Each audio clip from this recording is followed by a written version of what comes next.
UP उपचुनाव में आप सभी को देखने को मिलेगा चंद्रशेखर आजाद वर्सेस मायावती।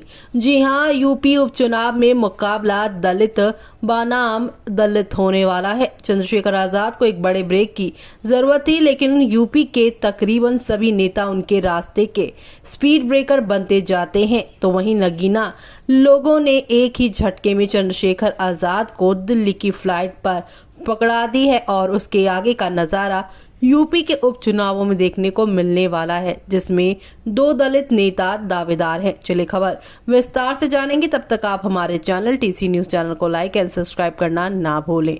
मायावती ने चंद्रशेखर आजाद को दलित नेता का तमगा न देते हुए किनारा कर लिया है। इसी के साथ चंद्रशेखर आजाद ने समाजवादी पार्टी के राष्ट्रीय अध्यक्ष अखिलेश यादव से भी लोकसभा चुनाव में सीट की पेशकश की है, लेकिन उन्होंने भी दरकिनार कर दिया है। अपनी पार्टी के बूते चुनाव में उतरे चंद्रशेखर ने मजबूत जीत हासिल की है। चंद्रशेखर की जीत को दलित सियासत के लिए बड़ा बदलाव माना जा रहा है।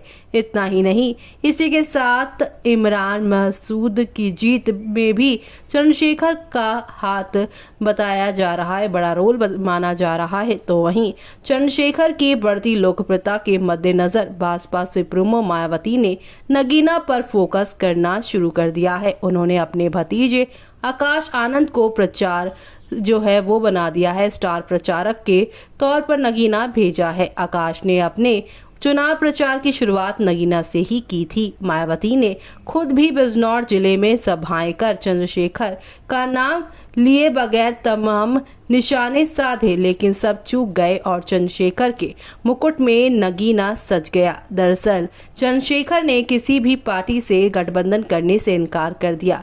उनका कहना है कि गठबंधन जनता से है और इसी के सहारे यूपी में उपचुनाव लड़ेंगे। जनता ने इन सभी पार्टियों को देख लिया और भरोसा उठ चुका है। उन्होंने कहा है कि उनकी पार्टी इस चुनाव में नए लोगों की मौका देगी और चंद्रशेखर लगातार दलित, मुस्लिम, आदिवासियों का आवाज उठा रहे हैं सभी जनता के सामने। तो वहीं नाम ही उपचुनाव है, लेकिन मुकाबला जोरदार होने वाला है। नगीना लोकसभा सीट से चुनाव जीतने के बाद फौरन बाद ही चंद्रशेखर आजाद ने यूपी के 10 विधानसभा सीटों पर होने वाले उपचुनावों में उतरने की घोषणा कर दी थी। अब तो 4 विधानसभा सीटों के लिए चुनाव प्रभारी भी नियुक्त किए जा चुके हैं। उत्तर प्रदेश में करहल, मिल्कीपुर, कटहरी कुंद्रकी, गाजियाबाद, खैर, मीरापुर, फूलपुर, मजवा और सीमा मऊ विधानसभा सीट पर उपचुनाव होना है। इसमें से 4 सीटों यानी कि अगर बात की जाए खैर यानी अलीगढ़, मीरापुर यानी कि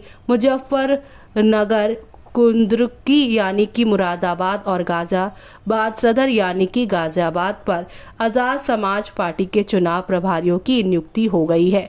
खास बात यह है कि चंद्रशेखर आजाद ने अपनी प्रतिद्वंदी बीएसपी नेता मायावती की ही तरह उपचुनावों में किसी भी राजनीतिक दल के साथ गठबंधन नहीं करने का फैसला किया। अव्वल तो दोनों दलों की तैयारियां अभी सीटों पर कड़े मुकाबले की होगी, लेकिन मिल्कीपुर जैसी सीट भी है जहां दिलचस्प लड़ाई देखने को मिल सकती है। जी हां, बता दें आपको, लोकसभा चुनाव से पहले मिल्कीपुर की पहचान इतनी ही थी कि वहां के विधायक यूपी विधानसभा में अखिलेश यादव की बगल में बैठते थे और अब वही अवधेश प्रसाद सांसद बन जाने के बाद लोकसभा में भी अखिलेश यादव और राहुल गांधी के बीच में बैठने लगे हैं। जी हां, जाहिर है मायावती की भी कोशिश होगी मिल्कीपुर सीट समाजवादी पार्टी से छीन लेने की और यहाँ चंद्रशेखर आजाद भी ऐसी ही रणनीति पर काम कर रहे होंगे कि ऐसे अखिलेश यादव के पाले से मिल्कीपुर को झटका मारकर झटक ले। ऐसे ही मुकाबले उन सीटों पर भी देखने को मिल सकते हैं जहां मुस्लिम आबादी का दबदबा है, लेकिन मायावती बीएसपी के चुनाव प्रदर्शन के बाद पहले ही कह चुकी हैं कि आगे से मुस्लिम उम्मीदवारों को टिकट देने के बारे में नए सिरे से विचार किया जाएगा। लेकिन चंद्रशेखर आजाद बहुजन के बराबर ही मुसलमानों के लिए भी आवाज उठा रहे हैं। तो ऐसे में यहाँ पर ये कड़ा मुकाबला देखने को मिल सकता है आप लोगों को।